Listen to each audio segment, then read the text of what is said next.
All right, I'm absolutely knackered, so we're going to get into this one. I'm going to intro the next guest. This is someone who I've been looking forward to interviewing for a while. They're a very big name. I feel like releasing this episode it's such a big name that it's even going to grow the podcast. It's even going to grow the show. I know it hasn't got a couple of months and then the game's done, so I won't be able to record them in this format. But I stepped up the production here. I got help from Milky Boy VR. Thank you so much. The production on this episode is significantly better, and you're going to see this with the multi-camera angles and all the magic he helped me out set up there. Second of all, this guest, right? Everybody knows the project that they basically created. They founded this project. They won't even give themselves the title of founder. They call themselves project manager because they don't want to be that grandiose or whatever, but they are. They're the founder of this project that everyone's heard of, everyone's looking forward to seeing, and we get to talk about. I put it off for ages, but we do talk about the project and like the birth of the project, finding out about the shutdown of Echo, and then literally like 24 hours, they're up and running. They've got builds coming out, they've got demos coming out, and they've got all these people in a server trying to build a replacement to Echo, or like a next game, right? No, because I mean it's evolved since then. It's not a literal replacement, but it's just the next home in the metaverse that us Echovr players are going to have. This person did that. We go more into their story, how they got into the position where they were like, yeah, sure, I'll figure that out. Yeah, sure, I know how to do that. We talk about who they were before that, their upbringing. This person, like most of the viewers here, right? You're young, you're Generation Z, and you happen to stumble upon VR at an early age in your teenage years, and this has really become a part of your life, a part of your coming of age years. This person is that generation. They've come across VR, they've put all their life into it. Echo happened to be a part of that journey, and then now they are leading the charge of where we go next. What a ramble. Said quite a few words there, so we're just going to go into this next guest. This is CadeXR, founder of HexVR. Let's get into it. Oh, I can't. Got a hat on. How am I going to do with a hat on? CadeXR. Hello. How are you doing? I'm all right, man. How are you? Yeah, it's good. Great to meet you, actually. And It's first time in game. Yeah, well, I had a moment where, because for ages in my head, I called you CadeVR. And it was only recently when I was looking you up, I was like, oh no, it's actually CadeXR. And I'm like correcting So myself. it was CadeVR for about 25 minutes. Oh. I changed. So I played Echo for years, and my username was Sci-Fi. But as soon as I started Hex, I changed it to Cade, which is my first name, and then VR because VR is like my industry. And like I was changing all my socials, and I'm like, Cade VR isn't like available. So it's just like, well, XR is mixed reality. So I just threw the X in there instead. Yeah, fair play. That's cool. Okay, so Cade, where are you from? Where'd you I'm grow up? from New Jersey. Oh, Born and nice. raised. Nice. You don't have a crazy accent, No. though. Cool. Okay, cool. Did you grow up much like around tech much? Like, what was your upbringing like? Were you playing a lot of video games Yeah. as a kid? So video games actually not as much. Basically just Minecraft. Okay. For a very long time. And then my family works in IT. My father does. He works for the government for IT. So I'd always be having him come home and him telling me all about what he does at work and just kind of absorbing that information in my brain and eventually got into VR. So are you a 2000 baby? Are you Yeah, like millennial? 2003. Oh, you baby. I really thought you were older. Most people do. Most people do. Okay, cool. Wow. Okay. Yeah, that changes some things. So what was life like before you got into? So if I did my research right, 2016 was when you first got into VR, Yes. around that Okay. era. Yeah. Yeah. What were you? So how old were you when in 2016? Shit. Let me do some math. How old am I now? 19. Yeah. 2003. So So 13. 13 or 14, like right between there. Yeah. Okay. And like, what were you? Let's start there. What was your first experience of VR? So I had a family friend come over to the house, and they brought a Rift DK2. Hmm. So the development kit for the actual Oculus Rift before it came out.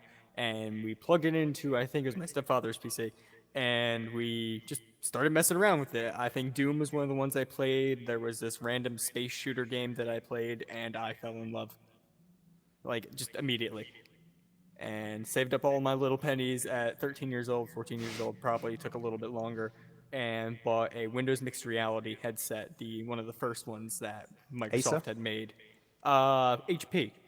HP? Yeah. Reverb? No. No, before the reverb, they made another one, Uh, and it was really terrible when I look back at it. But it was all I needed for a very long time until I eventually bought a HTC Vive, and then an Oculus, and then it's just gone off the rails now.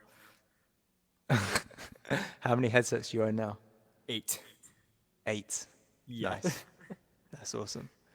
Okay, cool. So, well, you were 13 when you came across VR. So you were not thinking about work. You weren't thinking about a career or Nope. anything like that. You were just like, this is cool. This is I a cool like way to this. play a video game. And then what did that become like your main like hobby? Did you like start spending a lot of time in VR playing games and whatever? Pretty much. For a long while there, I actually couldn't get Steam VR to work, so I was only playing like 2 or 3 games on the Windows Store for VR, which kind of knocked me down a peg. So there was a Oh, time right. where I wasn't as into VR, but as soon as I got Steam VR working, I saw like everything I could do, and I was like, well, Right. now I'm just gonna spend more time in this. And now it's basically the only place I play video games, if I play Was video that games. because you didn't know what Steam was? No, I knew what Steam was. I've been playing Half-Life probably since I was 9. Oh, um, wow. but I just couldn't get it to work with the Windows headset because it was a very poorly designed piece of software that they ran it on. So like it didn't work as well with Steam. I remember, was this the like the Windows Home where you're on a rooftop and you got that Yep. view of the floating mountains? It was terrible, but Uh, it's nostalgic now. I actually hopped back into it about a month and a half ago just to try it, yeah. and I looked around like this is exactly how I remember it. They haven't updated it since. I remember. So back then, I was super, super, super optimistic about VR, and I remember seeing that like that environment where you walk around on the rooftop and stuff, and being like, "Wow, this is cool." This Like is obviously, looking sick. back at it, it's terrible compared to what we have now. But back then, I was like, "Wow, look at those mountains! Look how real that looks! Look at the realism! It's funny too Crazy." because the Windows headsets actually had a higher like resolution than the HTC Vive and Yes. the Oculus Rift. So in reality, I had one of like the better displays for a VR headset out of most headsets that existed, and it was weird because that display didn't change for years because then at one point I upgraded to a Quest 1 and it was the same resolution display. So I was like, this looks oddly familiar. So it was weird how high tech that headset was, but at the same time very broken. So you said you played a lot of Minecraft. Is that because of the limited Windows Store back then? No, I played Or Java. Because I just kind of grew up on it, seeing like Sky Does Minecraft or all those like really early Minecraft YouTubers that were bouncing yeah. around. Like I had bought a computer. I was like, this is the first thing I want installed, and it was the only thing I ever played because I didn't want to buy anything else. Did you ever want to be a YouTuber yourself, like a Minecraft gamer? Yeah. Yes, yes. Yes, I knew it. We don't want to look back at those, but they exist on the internet somewhere. They might actually be privated now or unlisted, but there is a ton of videos of Squeaky Voice Cade. At the time, I went Oh, by the username Greenlight Gaming. That was it, okay. and it's your standard child makes a Minecraft video, I think.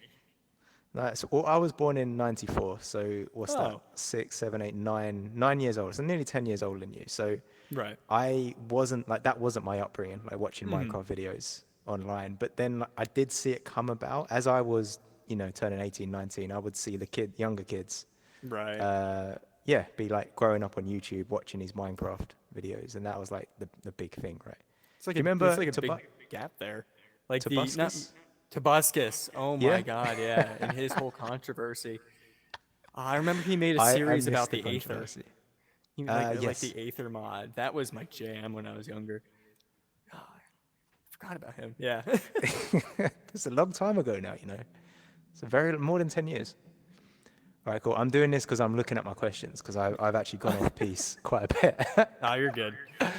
To be honest, it's all quite like they're loose questions because I'm expecting you to have answers that I'm not expecting, and then we can go like different directions. Yeah, no, of But I course. just want to like set the scene of like your entry into VR, and it sounds very like yeah, you're just a 13-year-old kid. Your mind's blown away by it, Mm. and you just naturally went down the rabbit hole without thinking. Just kept going, yeah. Just kept on looking into it, getting in, becoming friends with certain developers.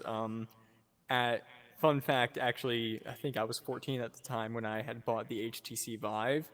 Mm. There was a group of people I started talking to because I started playing VR chat as well, where they were trying to get the Vive controllers, the Vive wands, to work as full body trackers for your feet. And I ended up helping them out a little bit, and now HTC sells the actual Vive pucks for that exact same thing. And then VR chat implemented that code into the game. So So stuff like that I've you seen. helped with the code for that? Very, very limited. I was not very good at code then. I'm only mediocre at code now. I'll be honest on that one.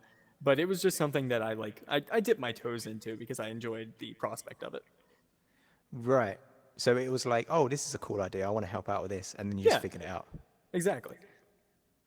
And you're so I mean that was a little while ago now, back when you were 13, 14. Did you like what did your school life look like? Have you been to university? Have you studied anything similar to this at all? Ironically, not in university. No, I went to school for film, so film directing and film editing was my big one, Nice. in cinematography.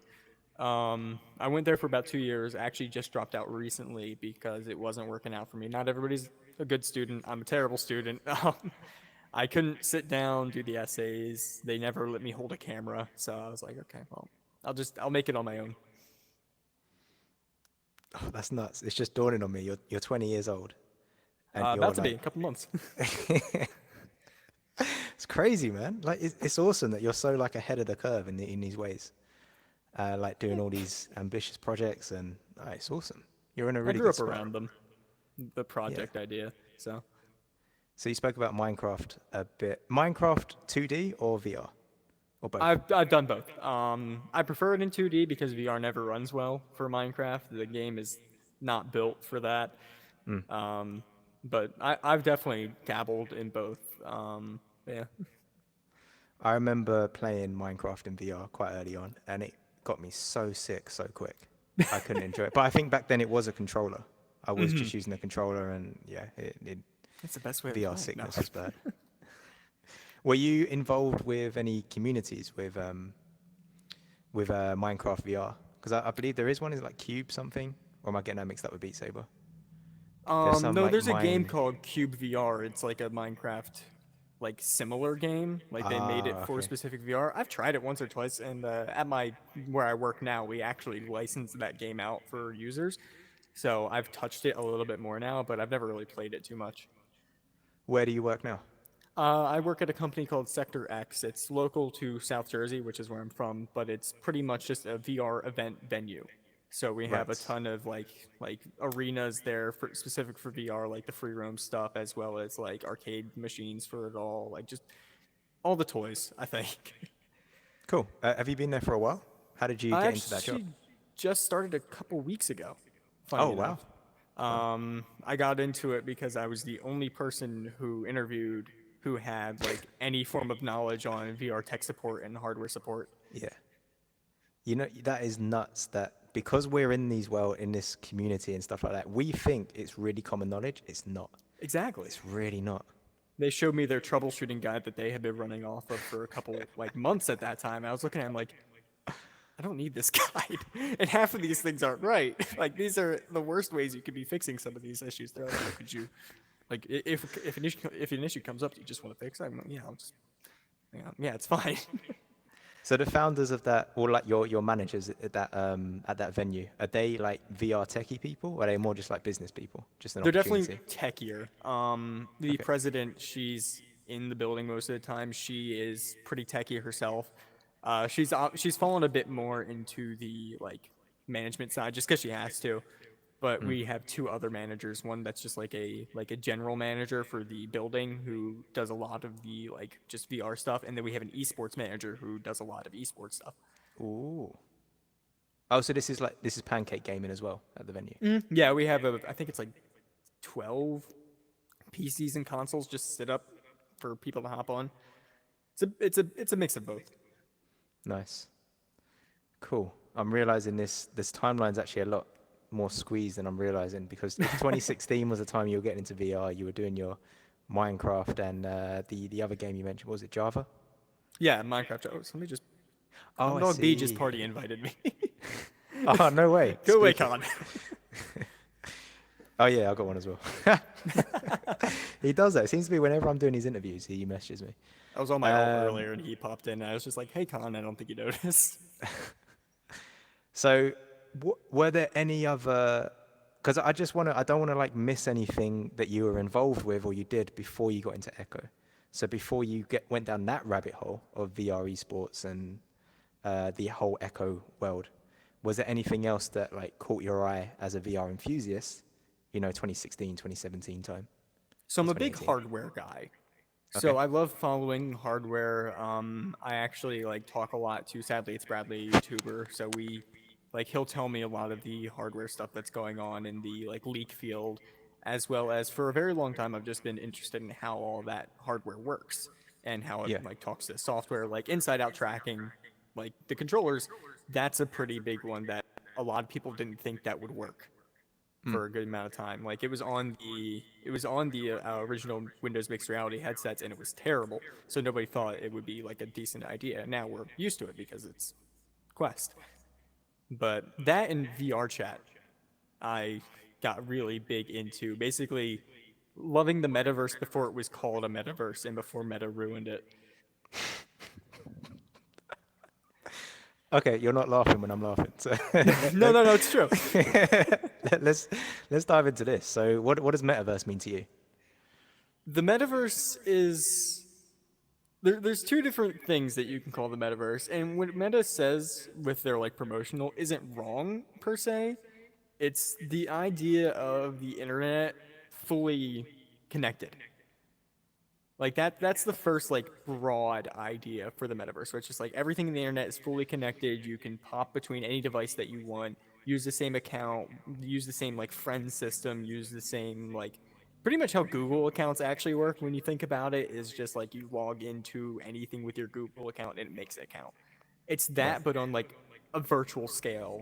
So now you can log in with your Google account and walk over to facebook.com sort of thing. But Right.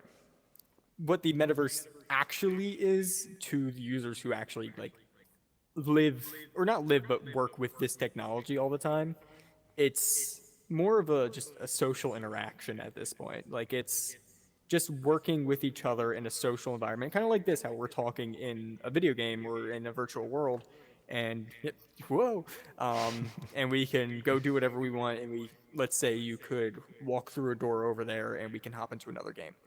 Mm. And the metaverse is more just the social application to everything, the social interactions you make. No one company can make that. So, in the end, it won't be Meta that makes the metaverse, it will just be the internet upgrades itself over time. So, well, ignoring anything that's coming from the branding department of Meta, what does the metaverse mean to you? As it seems to be from a VR chat background. Like, right, Yeah, what is the image you had in your mind like before any of that branding? making VR our own. So back then, like 2017, 2018, where VR chat was kind of growing, or VR in general was kind of growing a lot, it wasn't with the hand holding of any corporation. It was just we wanted to make something, so we made it. Like we want a social software, okay, VR chat will make that now, and those are community members. Or you want like a specific piece of VR hardware, like a full body tracker, community will make that with the Vive tracker, and over time it will upgrade to something. Mm. The metaverse idea is more or less just what do we want as users, and then what will we make as users, not what will we ask a company to make our own. And as users, you mean early adopters, or you mean Anybody. everyone, literally anyone? Anybody who uses VR. Obviously, those early adopters had a bit more say in what was happening at the time because there wasn't a lot of people thought VR wasn't going to take off or was going to be a niche, so no company was willing to put big money into making something. Mm. Now it's more every company's grasping at what they can now to see what they can kind of push out into VR because Facebook made a lot of money off of it. So it's now become less of the users wanting to make something themselves, but trying to advocate for companies to make it for them. But in reality, the best way you're going to get something like that is to make it yourself. But is this like is this coming from someone that has grown up in the metaverse, specifically VR chat, where you're surrounded by early adopters? Like you could arguably call all of those people that you've met in those communities as early adopters. These aren't or are they? Or am I wrong in that assumption? No, Are a these lot of them literally are. everyday people? Um, these are conversations I've had in Echo too, or just really anybody in the VR space. But I will admit, a lot of the people I talk to are those early adopters. So it does become that sort of visual of what do we have expectations for, and how has that changed over time. That's definitely some like a part of the conversation, in my opinion, which is that we are in a weird time where we are between like the pioneers, the crazy people that are just venturing off into the abyss and figuring out what's going on in this new world, the adventurers, right? And then there's the mass who just like it sounds derogatory to say they just follow, like they're just sheep, Yeah, but they do. They're the normal person that doesn't really care about technology. But if everyone's on Snapchat, they'll go on Snapchat. If everyone's on this app, they'll go on that app. If everyone now suddenly has headsets, then yeah, of yeah. course I'll buy a headset. I need it for work. I need it for school. And here's the fun thing on that though, is you can still experiment. We're still in that like phase where, yeah, if you buy a headset, you could just be buying a headset. But plug it into a computer, you could do a lot of random stuff. Like you can break a Quest, you can fix a Quest, you can make it do what you want to do. I have a friend who installed face tracking on a Quest 2 by mounting a camera on the bottom of the mouth area and just like fed it through the Quest. Like there's so much random things you can do. So we're still in that area where like, yeah, you can engineer this yourself. Meta is currently just giving a foothold to get into the actual industry, or for the people who just want to play, they can get a foothold in and play. But there's still so much a lot of people can do, which I think is just lovely. Slightly different question. What do you think about Horizon Worlds and everything It's that comes with that? I think it is a decent software. I'll give them that. And I think the media, like the world who doesn't know that much about VR, has put them on blast for a lot of things for no reason. Like saying the phrase like Meta's metaverse, or like Horizon Meta's metaverse is failing miserably. Horizons was never meant to be the metaverse. It was just a social application. Meta messed up and tried to market it as like the first step in a metaverse, when in reality it was just a social application. And it works. It's not that fun, but it works. Yeah, fair play. I feel that, yeah, you've said it. I was about to say there's a difference between like what it's supposed to be and then like the actual execution and where it's landed, right? Do you feel it's different to what VR chat is and has become? 100%.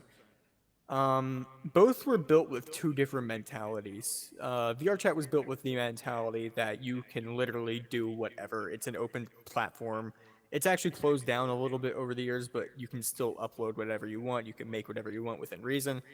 And it's more or less become like the people's social application. It's run by a company, but the company really doesn't do much but upgrade. It's pretty much an APK. It's just Yeah. like it's an API, it's an APK that you can build off of.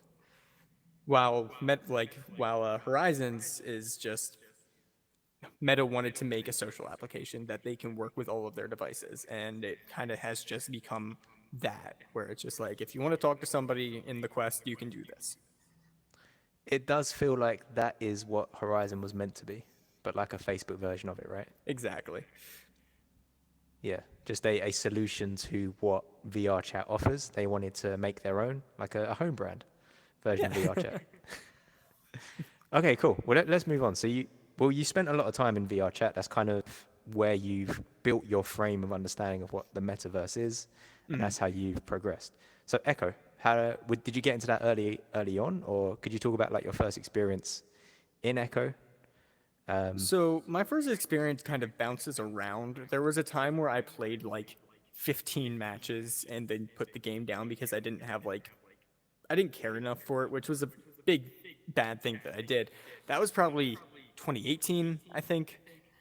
where I played it for a couple matches, enjoyed it, but I was like, this isn't my jam, and I went back to like just social VR or just like I think there's like a Half-Life 1 mod that it came out for VR around that Oh, time that I really enjoyed.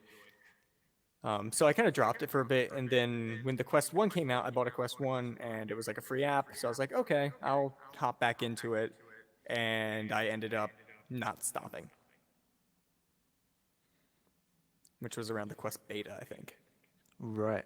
And when you said you just kept going, was this just casually, just like back-to-back pubs, or like do you remember the distinctive like jump of the chasm from casual player to like a team VRML Yeah. league play?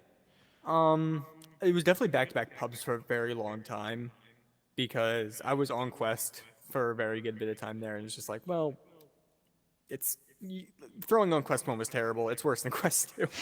So there was a time where I Oh, was just hang like, on. No, you say that like people trash it and like fair play. It like the Quest 2 is better, but like people like Princess are phenomenal on Quest 1. There's a couple EU there's still players as well people who that are on. play it on Quest 1? Yes, and Oh they're my. really good. I mean, props to them. I had issues with the Quest 1. It was actually the reason I bought a Quest 2 was because towards the end of the Quest 1's life cycle, Yeah. they cut down the frame rate of the game. Like it started running worse and worse and worse. And I got so pissed off the one day that it was running so terrible. I drove to Best Buy, just grabbed a Quest 2 and came home and started playing again. But I could Fair. never. I was terrible on Quest 1. But I played back-to-back pubs for a very long time, probably up to when I got to like the 2000 game mark. And then I kind of realized like, well, I could dip my toes into VRML, and I did for like 2 or 3 games during season 3, and then we stopped playing because we were terrible at scheduling. So I waited again until season 5, and that's when I like continued doing like comp over and over again. And were you captain? Um, never really captain, no. I think I in season 3 I was a captain for like those 3 or 4 games, but then I just kind of always I just became a striker and let whoever's team I joined do the rest of it. Okay. And were you playing like that? Most of the people that get into this game and start doing very well is because they're playing like 5 times a week, 5 to 7 times a week, couple hours. Did you go that extreme, or was it always like quite casual? No, it was always extreme. It was Nice. pubs every day minimum. Fair. Like why? Why have you gone from Minecraft, VR chat, all these other things, to now, competing, playing a competitive game? It scratched that itch that I never really got. I was terrible at like CS:GO or like Rocket League, like all those competitive games. Like I was okay at Overwatch, so I was never able to get like into a competitive game because I just couldn't get it to work on a mouse and keyboard. But I started playing in Echo, and it started scratching that itch of like, no, I could become good at this. So I want to keep trying to become good at this. I want to be in that diamond level. I want to be master, which I never hit. But like I want to start building myself up in something like this because it's something I can put actual effort into. Did you grow up playing any other sports, like real sports, outside of games? So I was a state ranked runner for both cross country and track, and that was Nice. kind of my competitive like my output in life was with that. Do you still do that? You still running? I run occasionally from time to time. I don't have as much time to get out there and run anymore, as well as I kind of messed up my legs back in freshman year of college on the actual track team, where it just kind of stopped me from going for a while, and I never got back into it. Oh, was it anything too bad? No, no, it was just there was a time in my life where I was running about 8 to 13 miles a day, Wow. just every day. So over time, my legs got really fatigued, and I think I just kind of twisted my ankle over one day and sent a little bit of pain up my leg. Nothing broke, nothing got like actually damaged, but it was just enough to where my legs were like, I don't want to move. Like that continued shock in my legs was just like, you're done for now. Like take a break. Okay. Was that recent then? Or was that a bit further ago? That was about a year and a half ago now, maybe, probably around then, yeah. Okay. But it sounds like you haven't got like crazy desire to get back out there running. I go for a run every so often. I'm more into hiking now as well as kayaking. I got really into Nice. recently. Nice. Okay. Is that like quite a big thing in New Jersey? It depends on who you're talking to. Oh, okay. Uh, hiking, not really, because we are like the least mountainous state in the country. So Right. we hiking trails are just that, they're trails. We have a lot of like streams and creeks running through this state though. So if you talk to the right people and you go down the right creek, you'll see like 15 kayakers at a time, just out of the blue. Nice. Cool. Yeah, I always like asking those questions and finding out Yeah, what people are doing outside of the game because, like, there's the occasional person that really does just live in the metaverse and this is all they do. I could never. I could never. But you say that, but you are heavily involved. I had a little look at your YouTube, and you Oh, have some great videos. I'm surprised you've got like thank you. 35 subs, but you should have 35,000 because Oh your God. videos are like good, like well made, and that's why I was like, oh yeah, of course he's. That makes sense that he's done Minecraft videos when he was like 13 years old, because they're No, good. Like the that was narrative. my film degree pretty much when Oh, I of went for that. course. I didn't And make that I was connection. really big into film back during high school as well. And I had a Yeah. couple film classes, but I've trained myself in a couple editing softwares and just that narrative stuff. I like doing Wow. voice acting on the side. So just kind of Yeah. I throw whatever energy I have left for that into making videos like that. And that's why they take so long to come out because I'm such a Yeah. perfectionist when it comes to Yeah. editing and script writing, where it's just like, no, I had to rewrite that entire script. It doesn't work. I can see that. So why did you go down that route of film school? I loved a camera. Like, I just love to pick up a camera to create something that feels like it's from the heart. That's kind of what those videos are. They're the remnants Yeah. of that, where it's just like, I love to build narratives. And VR is something I love to make narratives about because I've just been in it for so long to the point where I was making videos on that. And then back in school, I was making short films with a bunch of friends, as well as I would be working on, like, we had a film club in university that I kind of loved to do. Made two short films with them. And of course, I dropped out, which means I kind of lost contact with that club now, which is very upsetting, but I live with that one. But I just loved picking up a camera and editing. A lot of people say like I hate editing. I'll sit here for hours and I feel like I won't doing anything. I could sit behind my computer for 6 7 hours editing something and not notice. I could just go through. Before everything that's happened this year in 2023, was that something that you were seriously considering pursuing? So a Yeah. career in film, or even Um, if it's like YouTube and things like that, but just something tied with virtual reality and telling VR story. Yeah, so I actually reached out to a couple different random like VR companies. I was just like, "Hey, like I'll do marketing for you. Like I Yeah. will create videos. I will work with your community. I love doing community management." I was like, "I would love to do this with you guys."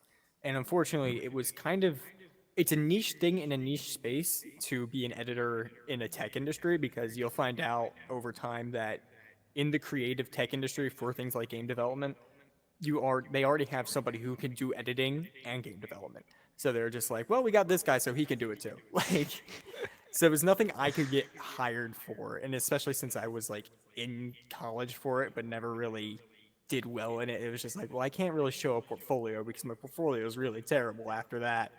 So it was something I had to back away of. Okay. See, okay, because when I'm thinking of other people that are in a similar space or gone down a similar route, um, other people have just they've landed in the place of particularly Echo because that's like the world that I live in. But Mm-hmm. maybe in VR they've gone years down this rabbit hole of this internet metaverse community, and then they just double down and they just put everything into it. So if it's video editing, they'll just double down on the video editing and try and be a YouTuber in that space or something like that. Is that just something that hasn't happened to you yet? You're still tasting different things and figuring out what you actually want to do. I have a tendency to bounce around with Yeah. things that I love. And especially in the VR space now, I've kind of jumped narrative, like that idea where it's like I was making those narrative videos and I really loved them. I was playing a lot of VR chat. And then I got more into the competitive scene for Echo, so I was kind of into that. And then Echo started shutting down. And during the time that I was getting more into like game development or community management things, so I kind of jumped into that and just kind of I'll flip flop around. I'll never drop something completely. Like Hex, I don't think I'll ever be able to drop because there's so much that I'm putting into it now. It's just like I can't drop that because that would just be useless. But there were some things that was just like, well, I'm focusing more on this one thing, so I kind of have to push a little bit less of this other thing. You mentioned a few times community management. What was that? Is this Echo related or is this something else? It's not really echo related. It's just kind of a more in general thing that I've always had the knack for.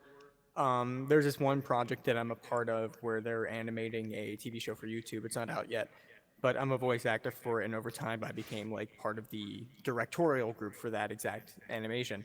So I ended up being the director of social impact, which was pretty much marketing and community, and I found a love for it. Director of Social Impact. What does that mean? Yeah. It's pretty much just like how your thing impacts the world. So, like Wow. marketing, it's really broad for no reason. It's pretty much just like marketing. Like, Okay. Wow, I wasn't expecting that answer. Like, I'm really intrigued by that though. So is that something you're still doing, or is this something that you toyed with at some point? I'm definitely still in it. I'm putting a lot less Yeah. effort into it right now because I'm actually waiting for them to finish at least the storyboarding for episode 1 of what we're working on. Right. Um, so, and also since the storyboards haven't been written yet, I can't voice act my character in it yet. So I've just kind of been waiting on that. Once we get a good amount of progress done on the actual animation, I could start going full send on like the marketing for it. Nice. So you really do just have like a few plates spinning at the moment, Yeah. a few projects on the go. That's awesome. Okay. So content creation was just one of those, just like a minor plate that was spinning. Like, yeah, I could do this. Yeah. I could get into that. If you did like you did a part one to some, the title was generic about the metaverse. And it was like part one. Intro to the Metaverse Part 1. A glimpse into the Metaverse Part 1. That was it. That's it. Yeah. Yeah. Is there a part two like that's been drafted, or is it just like further So down that later? script has been rewritten 4 times. The intro of the video is completely done, Yeah. over edited to like a T. I'm Right. very proud of the intro, but unfortunately, I'm not proud of everything that's ever come after it. So I keep rewriting back to the intro. Well, you know what the good thing is though, like this should kill some of your perfectionism, is that when you release a video and you look at how much of it was actually watched, like 90% of the viewership like drops off in the first like 10, 15 seconds. So That's if the that worst helps part you, because I want to bring them. I want them to watch the whole thing. but they won't. Like I'll over edit most the people, entire thing so they watch the entire thing. fair play, you could do that. You could just make it like Mr. Beast's video, where just everything's crazy and exciting. God, And no. That ADHD. form of editing is. I have ADHD. I can't focus enough to edit that well. To edit that ADHD driven, because then I'm like, well, I don't know where I am in my workflow anymore. So I'll fall off. Cool. Well, one of the questions I had lined up was like, what was your mindset before? So like end of January, like where were you going? But it sounds like you were just everywhere. You just had like loads of stuff lined up. You're going to see what blows up, see what you Yeah. enjoy.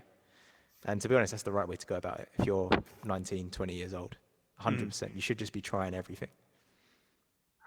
I guess at that point, I was just trying to find a job in the VR industry, just anywhere, talking to any company, anybody I know who works in the industry to see if I can like either do video editing or help with marketing, like even if it was part time, if it was online only, like I was just kind of hopping around those areas to see what I could do. I've realized I've just glossed over something. So you dropped out of film school. Yeah. When was that? Was that this year? I mean, technically, I'm still enrolled. I just don't have any classes right now. Um, when the spring semester was like open for registration, I didn't register for a single class. So they still send me emails like fall semester's open for registration. I'm not going to register. Like I'm going to keep that streak. They'll probably remove me from the school soon, but that's honestly okay. I'm going to use my benefits for that while I can. I'm actually looking into getting an IT certification, and I'm going to use a student discount for that. So, Right. because those Okay. certifications are expensive. Is it any more of like, is there much more of an answer around why you dropped out and what's going on there? Is it like a pull towards other things that just aren't centered around? Do you feel like you've got what you wanted out of it? Like you just wanted to like a basic understanding of film and understanding of the tools. I think it was the opposite because they taught me things I already knew as like an Right. editor and a director and a cinematographer. There Yeah. was things I was doing in those classes for extra credit that would take me 15 minutes to do, and it would be like worth an entire assignment. Right. So, and also there's like prerequisite classes that come before any like major degree. So I was doing things like psychology, I was doing things like the math, like math 101 or whatever it was, and just a ton of Mm. these other classes that didn't actually feel like I was getting anywhere.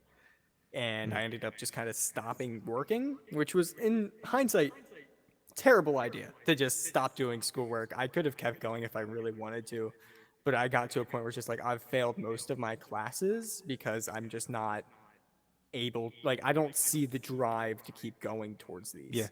And with me getting more into VR at the same time, I was just like, well, if I want to do editing, anything they're going to teach me, I already know how to do. The only Mm. thing I'm looking for is spending $40,000 to $50,000 on a piece of paper that says I know what to do. So I was like, I'm just not going to do that. So what is driving you? What is drive if it's something, because something's driving you, because you're clearly like a proactive person. You're clearly like a doer. You're clearly Mhm. someone that like gets inspired. Yeah, I'm gonna go do that. I'm gonna go do this. I'm gonna do that. Why? Like, yeah, what's pulling you to do that, which isn't pulling you to finish that course in film and go through all those prerequisite classes, as you say? Loving what I do. Um, I'll find something that I do really, really enjoy, and I will Hmm. start working restlessly on it because it is something that I want to see grow, something that I want to see happen. Like those videos I was making, I had no intention of like a ton of people watching them. Even with Hex, I had no intention with 2,000 people to join the server. It was Hmm. just, I want to see it done, and I'm the one I know I can trust myself to do it. Okay, you've mentioned it a few times. I'm deliberately holding off I because I know. don't want it. I don't want the whole video to be about Hex. But so before January 31st or February 1st, whenever the actual announcement was, what were you doing in terms of game development? Were you doing any? Were you doing any kind of coding, any kind of project management? Nope. Only that animated thing was my main project management that I was getting into. Um, I've known how to code small amounts of like a couple different languages, Python, Java, a little bit of C sharp, and I I was just kind of not banking on the computer IT part of my life because I thought, well, I don't want to get a degree in engineering, which would take a ton of math courses, which I'm terrible at math. So I Yeah. kind of always banked on the creative side of everything. I chose the wrong time to take a sip of tea there, just as you start talking. Um, can you talk me through your experience of finding out about the shutdown, which I believe was one day before the announcement? Is that correct? Yeah, where are you getting all this? Wow. I said that to somebody like a month ago. Yeah, so it was about a day before the announcement. Somebody I know who I can't name because they get in trouble, who also knew about it, told me. Mm. And I, like, they texted me and I was like, no, you have to be lying. So I just Mm. hopped into a call with him and, well, I've just said him. Oh, I was avoiding, no, Him I or got, she? him or she, but I hopped into a call with them and it was just, and this was right after they had found out too. They Yeah. told me first. I was just like, "You're serious? Like, give me the evidence to back this up, or I cannot believe you." And Mm. they told me everything. And knowing the industry and knowing people who work in the industry and knowing how Meta like handles themselves, it didn't surprise me. It surprised me, but at the same time, it's like when you think about it, it's like, yeah, that's something they do because they don't know better. Like they are numbers. They are numbers oriented. They are numbers driven. And when something doesn't match a number that they want, they have to get it to that number, or it's not worth it. So CadeXR, why did that mean so much to you? Seeing the VR industry grow Yeah. and seeing the communities that have grown through it, I've bounced between probably 10, 15 different communities for VR at this point. Friend groups Mm. that I've like hung out with that I've grown past, or like just things like that, where it's just I've always enjoyed watching this industry take new shapes and grow a little larger and grow in different directions. Echo was the first time I saw like a major esport come out of this, which is a lot bigger than some people would realize. Mm.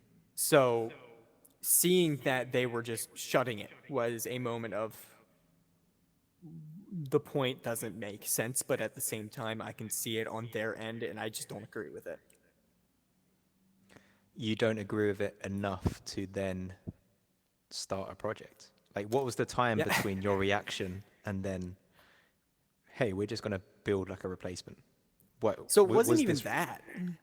It was so weird because I was in the Fight for Echo server when it first happened. Yeah, I was actually the first person they gave moderator because I was in the Twitch chat of I forget who was streaming. I feel like such an a-hole forgetting who was streaming all that information at the time.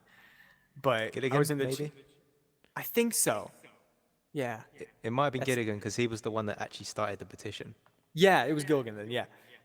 Or Gilligan, whatever. So I was in that chat kind of chatting with everybody in there as well as I was in the Discord server watching as everybody joined and just trying to like damage control some people because I had known a day prior I thought like well maybe I can soften the blow for some people like I Right. can explain at least what I think happened because at the time not all the information was out so it's like Yeah. I can explain how this might have come about and try to tell people like Rad didn't want to do this Hmm.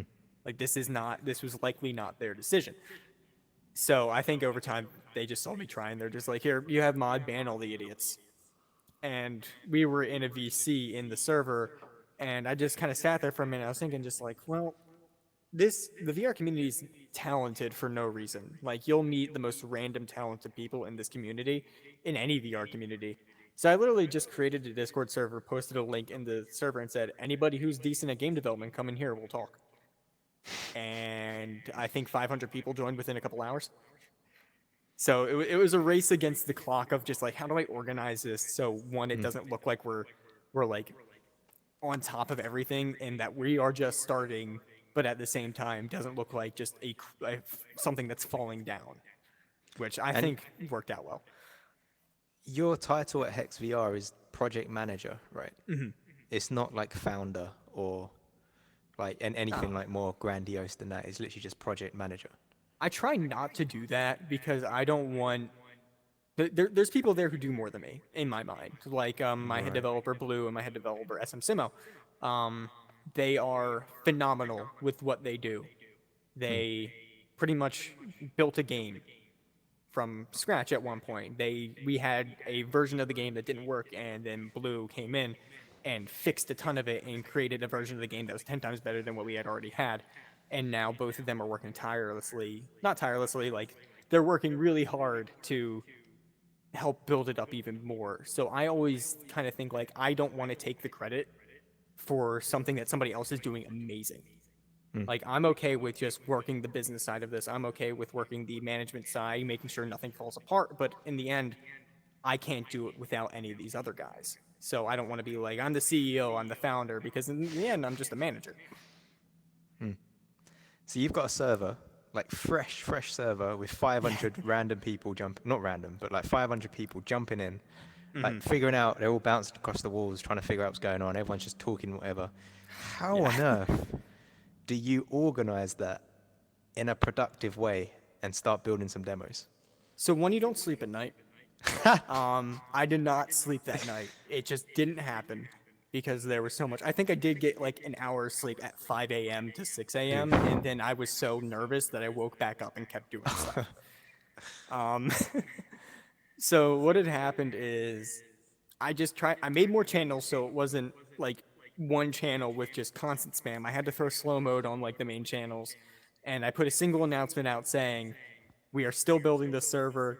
I will get you updates whenever I can, like if that ever happens. And I prefaced it very early on with the idea that this might not happen. This is just me trying to kind of get brains together. This isn't me saying we are making a game or like this will happen.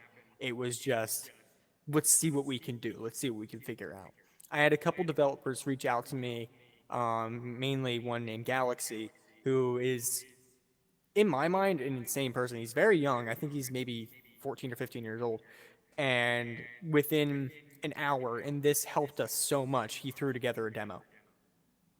Literally within an Sorry, hour. how quick? Within an hour? Hour. He No. had a zero gravity demo with a disc that you can throw the disc and move around with hand thrusters. Takes None me of an it was hour just textured. to open the game engine and figure Exactly. out what's going Like, so he made that. I was like, all right, you had the developer role. You're in. on. Like you're here now. You're mine. And sorry, I probably moved a little weird for your camera. That's fine. That's fine. But so, like he made that demo, named it. I think it was fart.apk. Uh, we posted it in the announcer channel, just like here's something like to prove that we want to try, and I think that helped a lot at the beginning because it was just like okay, they can make something, and let's see where it goes. And now that version of the game is so lost to time, and it doesn't even work like anything like our new version of the game, but it existed and that helped. How did you manage? Because what I'm just really curious about is how you do. Because you don't want to get strict. You don't want to be like, okay, you can't start until that happens. You don't want to get like commanding people. And it sounds like you're not like that at all. You want to allow them to do what they want to do, but you have to make sure we're not like doubling up. Make sure people are working together. So like, what does that look like? Like, is it just, do you create like a project on GitHub and then people start making commits to that? Like, did you build that infrastructure quickly, or were people just working siloed, and then We built the like work together infrastructure very quickly because it was something I noticed immediately that was going to happen where there would be 4 people making a version of the game and none of them were going to talk to each other. Like the games just would be different. So yeah, I realized like I was like, okay, how do I do this? And I don't remember who it was, but somebody suggested a software called Plastic SCM, which worked with Unity to basically you can be coding in Unity, hit the upload button, and would upload to everybody else's Unity.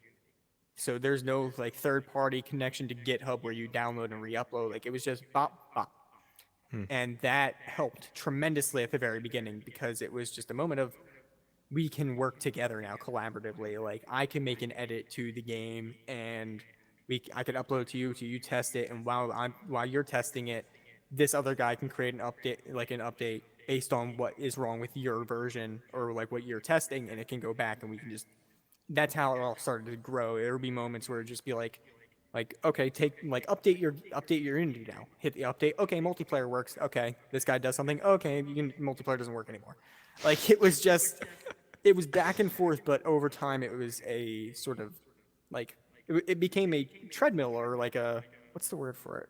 Conveyor belt. It was like a conveyor belt of just like okay, things can start happening now. And that software is a bit pricey per month, but I'll gladly fork over. I was gladly forking over the payment for it for a while. yeah. The first thing that, from a pragmatic point of view, I think of there is, okay, well, what happens when people start breaking the build, or if we're both working in the same area? Does it like lock down sections of the project so like no one else can tinker while you've got the hood up and while you're like editing? If No, one editor is working on the multiplayer plugin, right? No? it does not. It is actually one of the reasons why we haven't put out a build over the past month and a half. Is Right. because we had multiplayer working at one point and we updated a ton of the game and we were about to update it again, like we were about to push it out again, and it was like, okay, let's just do one more test to make sure everything works. And we realized multiplayer didn't work. Like it just was not happening at all. So it became sort of like, okay, now we have to track back. And we actually had a big issue for a good amount of time where people weren't commenting what their code was and what like their updates were. So it was just like, okay, track back to the last time multiplayer worked without any Yeah. knowledge of what that actually was. Like without any titles saying that multiplayer worked here. So we had to adopt that system immediately where it's just like, talk about what you're putting into the game or else we're going to have issues. And we eventually found the spot that broke it, but it was so far back that we had to make so many other things again. And now we're just kind Yeah. of in an area where we are 95% of the way to a new version of the game coming out. But there's that 5% that just doesn't work for some reason, and we need to fix it because it would be stupid that it wouldn't be working. How many like main engineers do you have at the moment? Main So we coders. have 2 people touching the code pretty much exclusively. Yeah. We have SMSimo, Stefan, and we have Blue Bear. They are pretty much the ones that do the code because they're the only ones I trust to actually be in the code 24/7 and like won't destroy everything. Galaxy is still on the project. Galaxy has been kind of working on other things at the same time because he's a student. So I don't force anybody to like work because that's stupid. I'm not paying anybody. Nobody's getting paid here. This Mm. is strictly volunteer, and nothing will come of that if I just force them to do something. So there's just people who are there like I'll work on it occasionally. So I know Galaxy was actually testing a couple like game modes for our like combat version of the game. Like we have this idea for something called Hex Underground, which is pretty much a like an Overwatch style zero gravity shooter and like combat game. Mm. So I know he was able to test a couple mechanics that I really enjoyed playing with that I'm excited to see grow last time he touched the game. So it's more or less just two people who are in charge of most of the code, and then you'll have one or two other people who are able to work when they need to work and under guidelines of the two people in charge of the code. So what does it look like now? Is it like if someone else joins the server tomorrow and they're actually pretty good at coding, are they able to get involved, or is there like a bit more of a vetting process before they can touch anything, or do you just give them a copy and say, here you go do I some definitely stuff? need to vet more now. We haven't had Yeah, a lot of that, but we've had issues where there were people who I ended up should not have trusted to join the team, which is a shame because I really do want to work with everybody who's decent at what they do. But yeah, sometimes you'll just get somebody who says they could do something and they end up just not doing anything. So yeah, it's just a moment of, well, now I have to, and that's where the management comes in. It's like, I have to organize this. I have yeah. to make sure who's here is able to do something. It isn't just here because they want to be just here. So if somebody did come in tomorrow with some amazing skills, says that they want to work for free, like, and they just want to be a part of this to help this grow, yeah, Mm. like I need to see proof, and I'll make them do like an application and an interview. But if they show their skill set, I would be happy to bring them on because, like I said, I am not a programmer. Like I can do a little bit, but when it comes to actually making something that functions, I do need to rely on other people, and that's where I'll bring these people in. And do you have any help on the management side now, or is it still just Um, you? yeah, no, there's a couple people who help. One of my best friends of all time, who I actually stole from another project a while back, who's never played Echo in their life, I grabbed because they were just incredible at project management, and I could use their Mm. help when they weren't busy. Um, as well as I don't know, not a lot of people in the public server know he's there, but there's somebody named Ball who in Echo he also goes by Ball Yeet. Um, he has been incredibly helpful when it comes to like the business part of it, where like if we wanted to grow in the direction of a business, Mm. he'd be able to start pushing that in that direction, as well as Jeep Girls. She has been incredibly Mm. helpful when it comes to just like bouncing ideas off of what makes the most sense and where can we grow, because if we've started doing like we did a tournament at one point as well, and I want to grow that side of what we do so we can Mm. also work with the community more in that sector. And it's become like I have these people who I can communicate with, who I can talk to and work with and help me help everybody else. And do you lead the design as well, or do you have someone else on board that's helping out with So the design of the I game? it's more of a collaborative thing. Like, what do we want the game to look like? We really early Mm. on decided. I don't know if you've watched the show Arcane. Ooh, that was voice crack. No. Show Arcane, beautiful show. It's based off of League of Legends, ironically, but it is Right. so far from what League of Legends actually is that I barely relate them.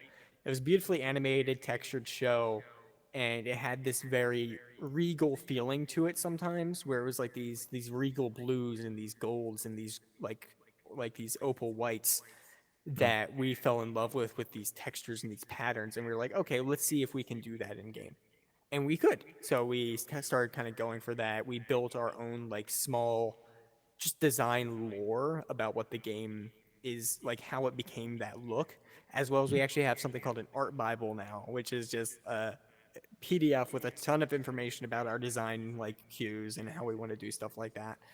So Mm. it's been collaborative when it comes to how the game looks, but I think we all fell into something that we really loved. And what would you say is the most challenging thing that you've experienced in the past 3 months with this project? Um, that's actually a good one because there's a couple of things that have been challenging. I think the most challenging in the end is always going to be the actual development of the game because we now have I think it's 2.7 thousand people who are kind of expecting something. And while I do release every announcement with the idea that like this still might not happen, that's why I won't let anybody like donate money, is because I don't want to be like, I don't want to scam anybody. I don't want anybody to give us money and expect a game. Well, hang on. You can just refund if you do like a crowd fund or I something. know. Say you do that 6 months down the line, doesn't work. That's cool. Here's your money I back. know, but I also don't want anybody to have that thought process of like, oh, this was a failure. Like I put money towards this as a failure. Yeah, they refunded it, but it failed. So I've been happy to fork over the money out of my pocket where we can, and as well as Ball, who is in charge of like the business stuff, he actually entered us into a seed funding competition a couple months Oh, right. ago, and we ended up Oh, getting wow. $500 of just free money that we can spend. So that's what we've been kind of building off of since. So it's not been like a big financial thing anymore, but it was for a bit. But that's one of the reasons why I don't want anybody to kind of give us money, because I don't want them to have expectations. Like I know people who are asking like, oh, will there be in-game tags or like different skins or yada this yada that. I'm just like, we're gonna work on a game first. We're gonna work on the basic functionalities, and once we have that functioning, then I will like look into those things that aren't necessary as much. Like there's just a list of things that are more and less necessary. Right Yeah. now, the top of the priority is a functional video game, and it just kind of goes from there. And are you mainly the person curating that roadmap and figuring out, okay, what is actually important? What do we need to do first? So I'll Are you- always talk to the people who are more into the Unity development than I am. yeah. Blue and Simo are the two I talk to probably the most, because it's what does actually need to happen, and then I can take that information, organize us into the area where it's like, okay, this is the direction we need to go, as well as tell the public where we want to go, because I'm big on transparency. Because if we aren't transparent, then we've seen with like I don't know if you remember, but Echo Replay did exist for a bit there, and Yeah, I they vaguely, weren't like transparent. loosely followed it. And they had no transparency, and a lot of people didn't trust them. Right. And Okay. that was a big thing for me. It was just like, if we want to continue, I don't want to be the guy to just like let a community down and have them have no trust in us. So my big thing was growing that community trust, and putting out that roadmap, or putting out those steps that we're taking, or what we're doing at the time, or why we're taking so long to do something, is the big thing. Because I don't want anybody to think like, oh, it's been a month and a half since they updated, they stopped working. No, this is why we're doing it, as well as this is why it's taking so long. And I did have a conversation with a couple people in the server the other day, because it's just like, yeah, like it's gonna take a while. Game development doesn't happen overnight, especially when all of us are volunteer. Speaking of volunteer, have you thought of, or I imagine you do it already, but because if you're managing the project, there's no way you have time to be in the server messaging people and replying to messages and stuff. Have you recruited other volunteers to help with that, to like ease that load off of you? So pretty much all of the staff is like able to do that at this Right. point, and like I do have time to sit down and use Discord. Like at work, when I'm at work, I have easy access to my phone, so I'm like, Yeah. whatever. I can talk in the server all the time, as well as I can give as many answers. But we do actually have something called community staff, which is pretty much just that. It's working direct with the community for both our like tournaments and our game like server, where they can kind of chat about all that, where they can answer questions, where they can communicate with everybody. Unfortunately, the server has hit a moment where it's a little less like active right now, which is again going to happen. But those people are there for us to talk to when we need to. So Have you had a working multiplayer build? yeah. Right now, technically, the build that's available only to boosters is functional for multiplayer. That was not Right. the intention, that it would be locked to boosters and for that long. I do feel bad about it all the time, and if I could, I would release that exact build to the public right now. But we had an issue with one of the assets in the game turned out to be somebody else's, that one of our now no longer on the team people had put into the game, and I don't want to be the guy to release a asset that isn't ours to the public. Well, hang on. They were a volunteer coder. They helped out at that time. Why Yeah. have they since messaged saying, "Oh no, I want to retract my work"? No, it Is that was what it is? somebody else's asset. Ah, they copied it from somewhere. They took it direct from another project that Got exists, it. and it was the person who owns that project came out to us just like, hey, I saw my asset in your game, and I don't really want that there. And we worked with them really easily. It was like, I was like, yeah, we'll take that out immediately. I'm so sorry, we had no clue. And it was that. It was we had no clue that was somebody else's. Somebody had just put it into our game, and one of our now again previous developers put it into the game. So we just unfortunately that build has it in there still, and I don't want to be the guy to go back to when that build was released into code, revert it all the way back to there, and then just rebuild off of that. So I'm like, oh, we'll release the next update when we finish everything else. Like I imagine at some point, if not soon, eventually, you will just have to rebuild the whole thing from scratch, right? that is next. That is There very you much go. next. It's funny. One of our main guys, Blue, again. They just the other day they were just like, all right, when this next update goes out, we then rebuild pretty much everything that we've done so far. We are in heaps of technical debt right now, and I'm like, yep, it would have to happen eventually. Oh, it's gonna happen eventually. So Yeah, it's whatever. it is what it is. So you said on the first night you didn't sleep till 5 a.m. and then you woke up. Yep. It's now 3 months in. Have you had like has it got to the point where you've just been burnt out and taken a week off, or have you just like you just learned to manage it, right? You've kept your life going outside of the metaverse world, and It's a you've bit just of managed both. it.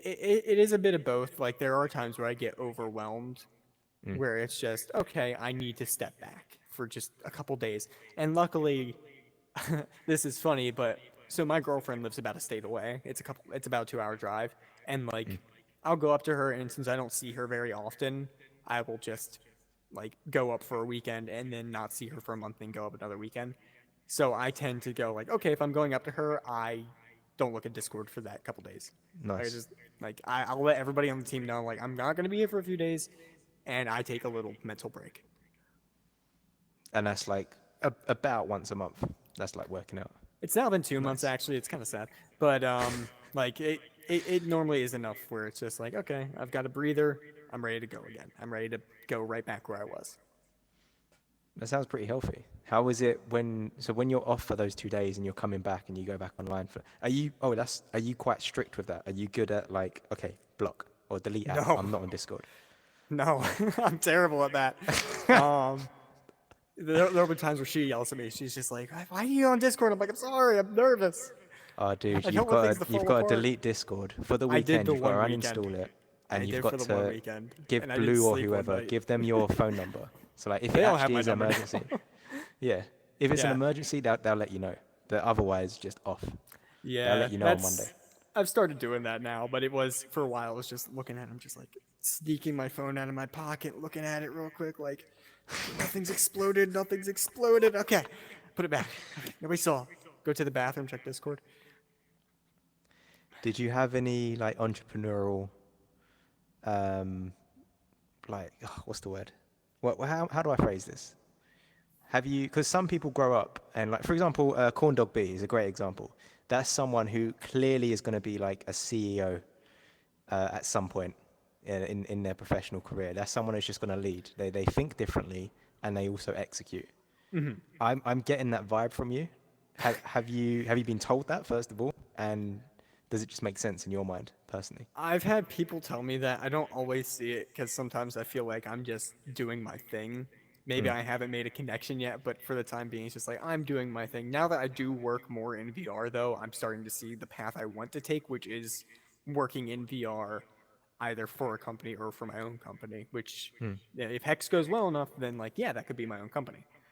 So it's sort of that like, yeah, I could see myself doing it, but I'm not banking on it 100% because I don't want to put all my cards into one table or whatever. I don't want to put all my chips out. I want to see everything I can do, see what I can work on, see what does work for me and is the good opportunity for me. Which is why, again, like I said earlier, like I'm going for an IT certification right now. I'm start studying for that because it's just one more thing I can kind of work with. Nice. Okay, cool. That's really awesome. I've really enjoyed that little chapter there. Let's move on. So, one other technical question about Hex actually. Platform releases. Are you aiming? Because I'm going to predict your answer. You're going to aim for a cross-platform release across PC, VR, and Quest, but then you're going to realize how hard that is to do, and then you're only going to do Quest. Or I will PCVR. never 100% Quest.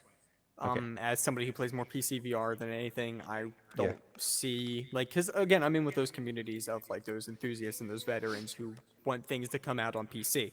Yeah. And watching the market and the industry kind of neglect PC is one of those things that always disappointed me. So Yeah. what we've done is try to make the version for Quest and PC pretty much the same exact version.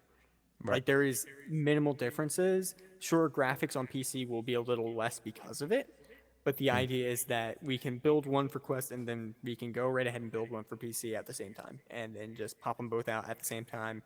There's minimal things that change between it. I think for a while there, the only thing that was different was you clicked a box for PC. I mean for Quest. You would click a box in the editor and that would like enable all of the Quest specific shaders, and then it would build for Quest, and then you just unclick that box and you build it again, and it was the PC version. This is something that's built into Unity, are you saying? Or It was 50% built into Unity, as well as Blue made it like right. function more for our specific needs. Cool. Because that sounds like a mammoth of a task. Like crossplay in general, it always is. Like if when people used to release games on console, or still do, if you want crossplay, there'd always be a massive delay in development to get that to Console was actually always work. different because Microsoft and Sony for Xbox and PlayStation are very strict when it comes to like companies working with other companies. And unfortunately, when like you were doing those Xbox crossplay, like, oh, I want to play with my friend on PlayStation. Well, now that Mm. company needs to communicate with Xbox for their like server details, for the account details, and then they need to communicate that with Sony, and they have to do it back and forth. And those Mm. accounts and those systems are two different systems, and it would end up just giving people headaches. Crossplay for VR is easier, but at the same time, you have to deal with a mobile processor, which is a bit more challenging. Mm. Cool. So well, my next set of questions are more like looking forward, like what's coming up next. So is how much of your time is Hex going to take going forward? Is it something that you want to make like, okay, 90% of my time, I'm going to grow my baby and we're going to get this released and we're going to get people using it? Or are you more like, are you allowing it to be run as a democracy and you're going to spend some time elsewhere doing your certification, as you mentioned, other projects as well? Like where, It's kind of jumped between. yeah. Um, and I've continued to spend more time on Hex than I pretty much do anything else I do in my life right now. Mm. Just because it's just things I need to get done. Like I'm building a new website for Hex right now, and that's taken up Right. a lot of time. I was working on the website till about 4 a.m. the one night and went to bed, woke up the next day, looked at the website and again just went, I cannot look at this for a day because it's Mm. just not going to, I'll have a headache. So it's definitely one of the things I'm mostly paying attention to and the thing that's taking my most like energy. With Mm. that being said, if it could start running more by itself with me having to touch less of it, I would start allowing that. Like I would step away a little bit in certain areas, like the development of the game, and start working more on the community side. Like I'll never leave Hex in like a way where it can't run itself. And if it ever Mm. starts running itself in a way where I can back up, I'll just put more effort into another part of it. At what point do you start paying people with Hex? Well, at what point is it not voluntary and it's now like a, you know, it's a studio, a paid studio where you're paying yourself salaries? Is that That would, something soon, or is this God way down no, the line? that would be way down the line. It's something Right. I would love to do. I would love to pay everybody who works on it because they do such a great job. Mm. But at the same time, we would need to confirm that it will work. We Mm. would need to have it like functional too. And then we would also need to be making money off of it, Mm.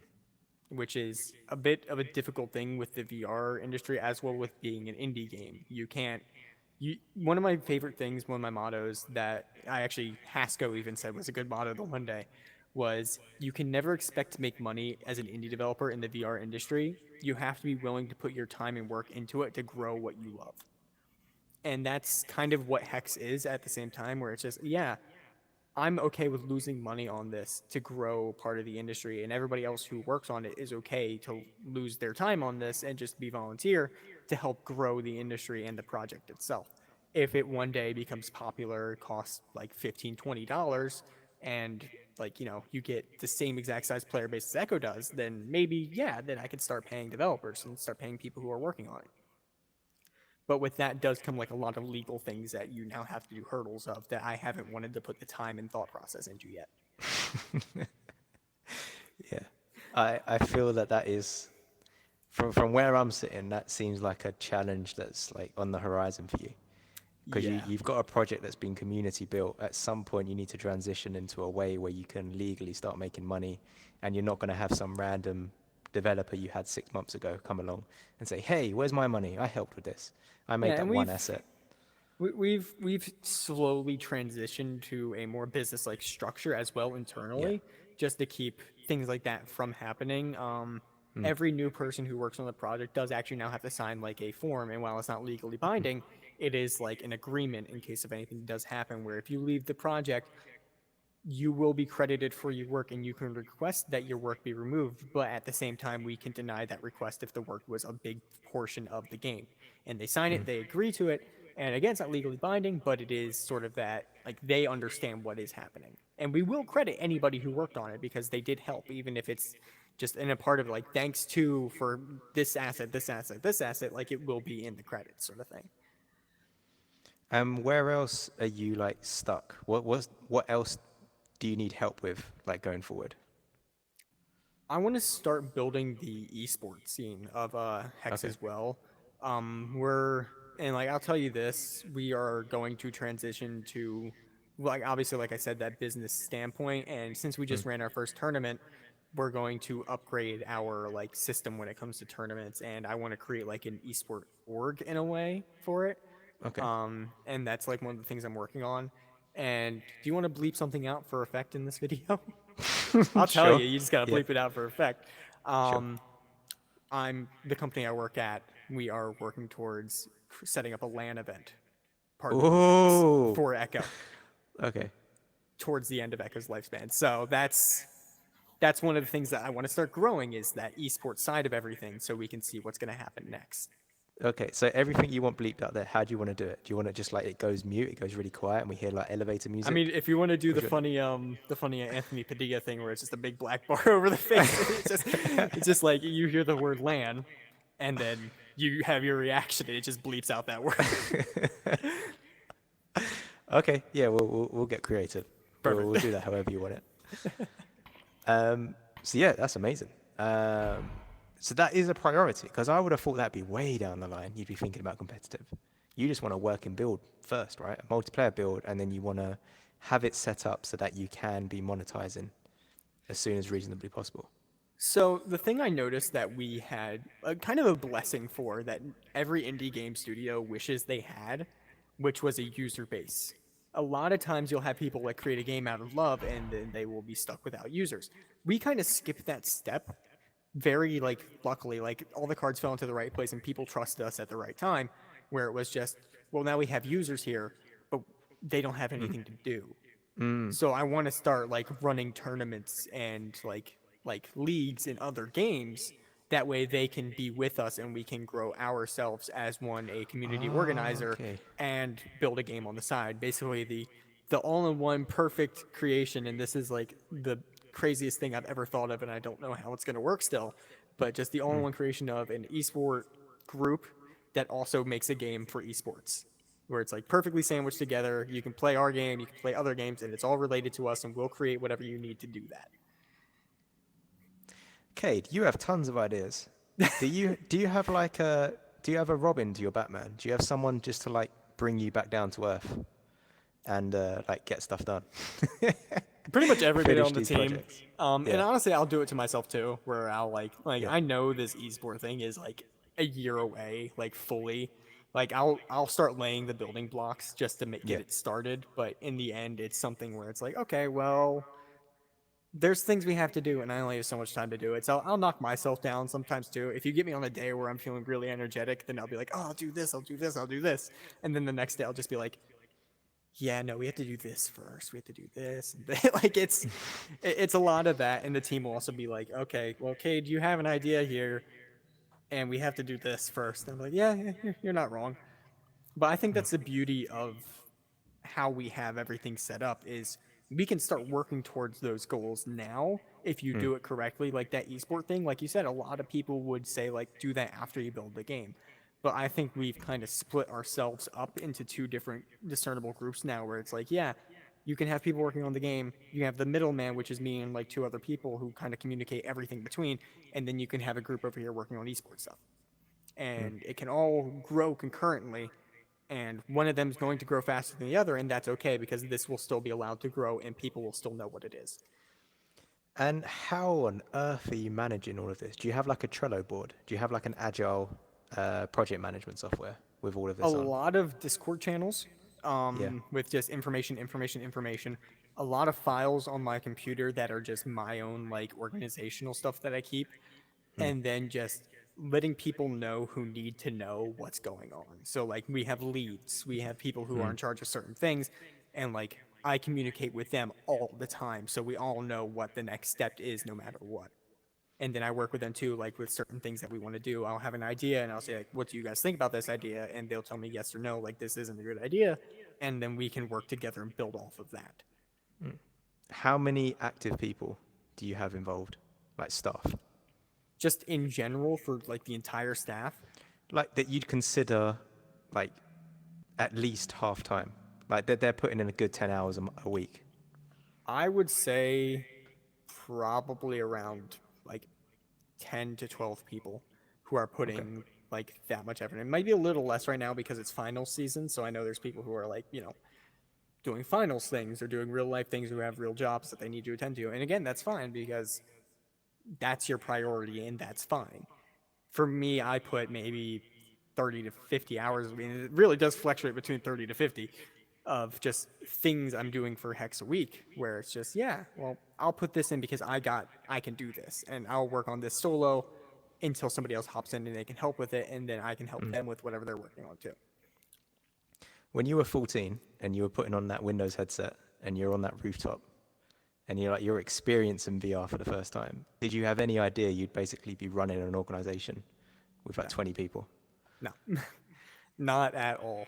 Um, at the time, I thought where VR could go, I thought how it can grow, but I never thought it would happen like this. And I never thought I would be a part of it like I am. Like it's been a real journey, I'd say, just because the people that I've met, the people I've talked to, the things that I've helped with, things that I've just communicated with people about, and all of that, just watching the world kind of grow around me and getting to be a part of that for this insanely awesome medium has been something I never would have expected when I put on that headset all those years ago. And how do you feel about the immediate future and then like the long-term future, particularly with metaverse, but also like you can be general as well, talk about AI or whatever. The immediate future of VR is kind of all dependent on a small amount of factors at this moment. Because realistically, it is in the user's hands what they want created right now. And it's also in Meta's hands to do the right thing. And it's our job as users to stop them from doing the wrong thing, which I think now that we've seen what's happening to Echo, we can start punching Meta more and be like, hey, you need to do the right thing or else you're going to have a lot more problems on your hands. And I think they've What's the noticed that wrong now. thing? What's the wrong thing? What's the right thing? Shutting the users out, trying their best to build what they want, and then leaving these users behind. I realized a while ago that Meta has been kind of playing with the name of virtual reality and pretending that they invented it and that they are the proprietor of everything VR, when in reality they're really not. They just kind of adopted a world of technology that they are building on. But in the end, we are the ones who are using that technology and we are the ones who can create what is actually needed for that technology. So in my mind, it's still up to us for what we want VR to be. And if that includes stopping Meta from shutting down another game or stopping Meta from building something that will break other things, that's our job to try to do whatever we can. But what you're describing here, does this go beyond shutting down a game? Yeah. Oh, 100%.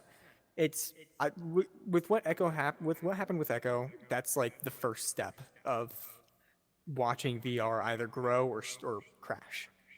And even if more people buy VR, if it's controlled by every corporation and not a user, then I think VR's crashed at that point. It needs to be controlled by us, because if you look back at, let's say, the early internet, you notice how it wasn't controlled by corporations. It was people who had servers in their basements and they were running websites and forums. That's kind of where VR was in 2017, 2018, where it was that. It was like the users are in charge of what's happening with VR. Now we're looking at the mass adoption by corporations, which will try to make mass adoption by users. And we have to make sure, as the people, like even now in 2023, there's still not mass adoption. So we, the users who are still early adopters, need to look at what these corporations are doing. We have to go, no, you can't do this or you will be messing up. And hopefully it goes the right direction. And could you give more examples of when you say you can't do this, what is this? Because there's the example, yeah. So I'm being devil's advocate. I completely agree. Yeah. Like where we are right now isn't going to exist in over 2 months or whenever it is. Like that's horrible. That really sucks. Like Yeah. me personally building this platform here and this podcast and everything here, the time I've put in using these tools and everything, it sucks. But is there any other, like, does it mean more than that, what you're describing here? When you say doing the wrong thing, could you give other examples where like that's happened? Yeah. Look at the Quest Pro, which I actually have one sitting right there. It is a device that was made for the wrong reasons. It is a good device that was made for the wrong reasons, which is the worst part. It was made to be a corporate level device. It was made to not appease to us at the user base, but for the corporation who wants to start growing in that direction of using VR for work.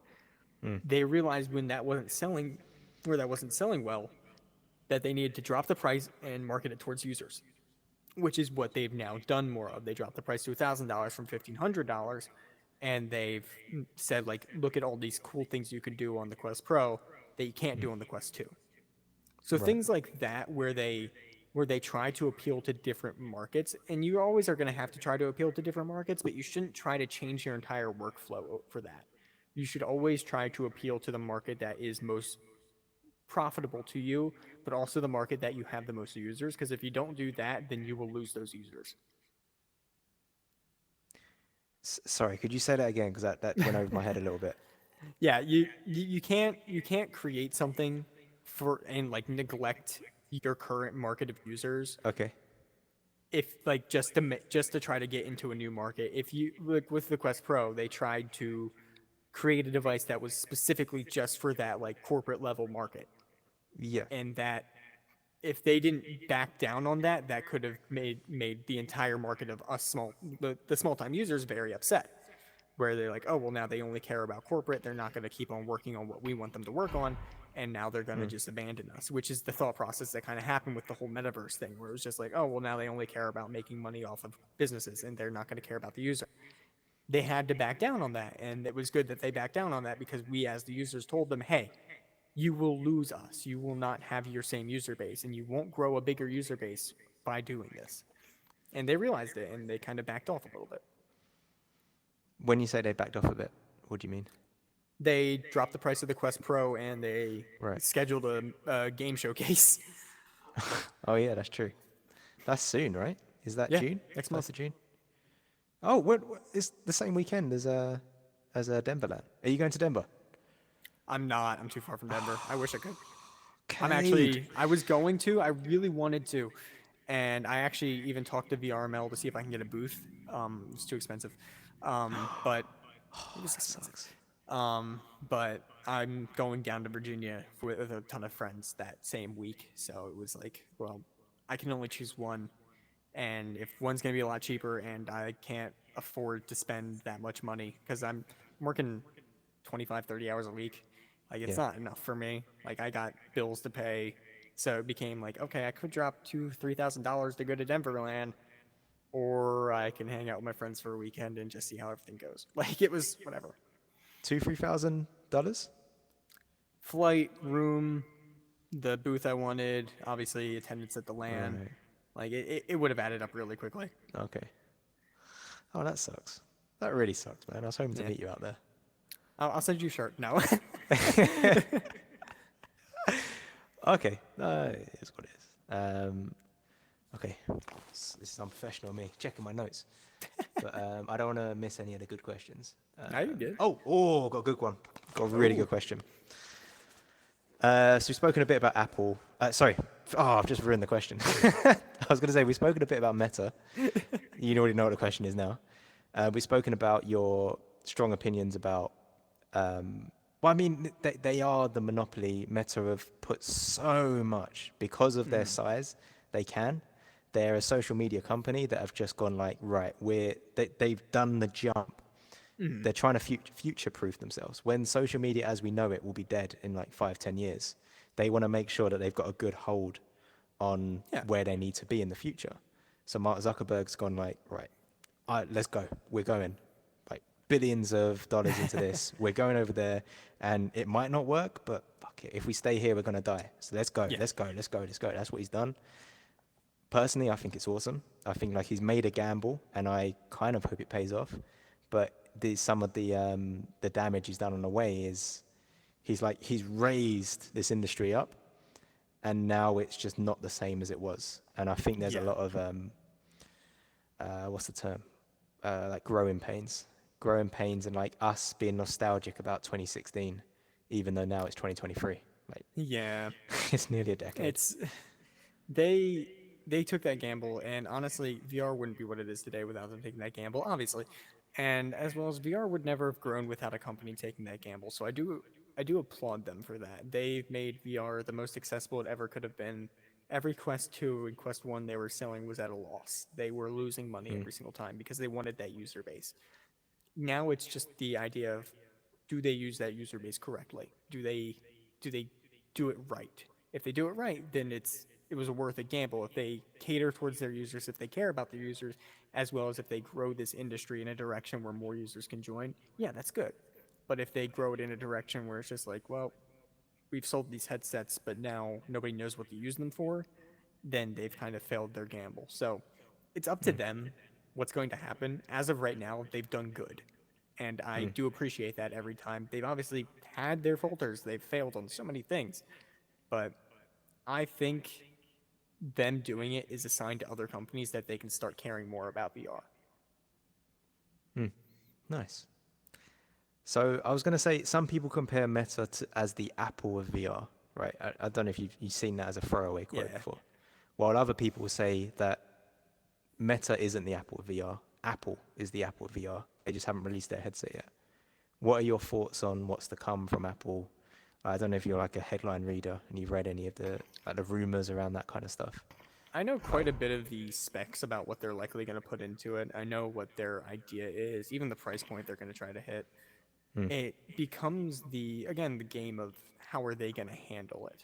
How are they going to build what they are making? They're going to release something that's very expensive, and for Apple that's really not that surprising.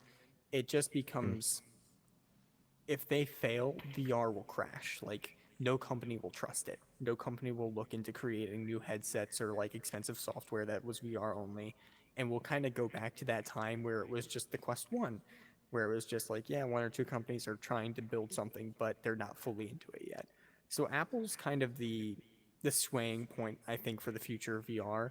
It will either sway one direction where they fall and everything fails and they never touch it again or until it becomes profitable again, or if Apple succeeds and tons of people buy it like a new iPhone, VR goes farther than ever. And it becomes super mainstream, and then it really is up to us to try to cater how we want VR to work. And how do you want VR to work? I want the I user to feel be like involved. you might have answered that already. Yeah, But just go on. I want the user to be involved. I don't want it to just be corporations controlling the whole thing. I think, and I'm not a big fan of Thrill Seeker's content as much anymore. I mean, he's a good editor, I'll give him that. But he has a saying all the time, "We are VR," and he's not wrong on that. We are what makes this industry like what it is. We, the user. And if it goes to a point where corporations start taking control, then it becomes like, well, we're VR, but we don't say as much. We just kind of own a headset. They do everything else. So I think we should always try to keep ourselves a part of it. If we don't do that, then it will become an iPhone where it's just like, yeah, well, if you try to repair your iPhone, you void your warranty and you're done. Like stuff like that. Cool. Is there any other like projects or anything else that you've got coming up that you might want to talk about, or other things that you're just curious about, or other like like can be completely unrelated to Hex? It could be any other like things that you have coming up. Watch out for beep.